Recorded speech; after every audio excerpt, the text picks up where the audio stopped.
MPU Aceh Selatan mengecam terjadinya maksiat di Pondok Gunung Kerambil yang terjadi pada hari Minggu 13 Maret 2023. Dalam penangkapan 5 pasangan non-muhrim yang dilakukan oleh tim gabungan Satpol PPWH, polisi, dan TNI, telah menyita beberapa barang bukti, salah satunya alat kontrasepsi bekas pakai.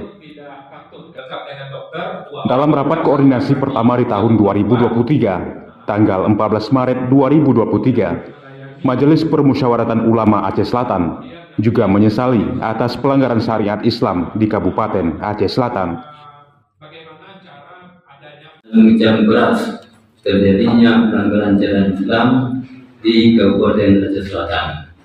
Dua meminta kepada pemerintah Kabupaten Aceh Selatan agar dicabut izin dan menutup usaha wisata yang melanggar syariat Islam. Selain itu, MPU Aceh Selatan meminta kepada pemerintahan Kabupaten Aceh Selatan agar mencabut izin usaha, memproses pelaku dan para penyedia termasuk pengelola usaha wisata yang melanggar syariat Islam.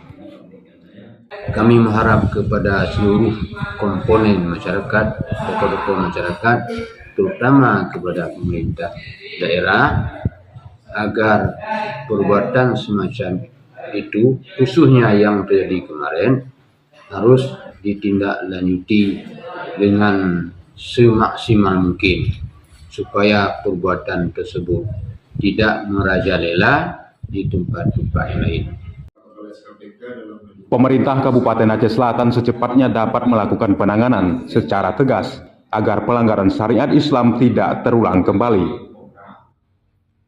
Seluruh unsur baik dari dusun, kampung, kecamatan, serta kabupaten diharapkan harus bersinergi dalam penanganan tersebut. Konsep yang kami bawa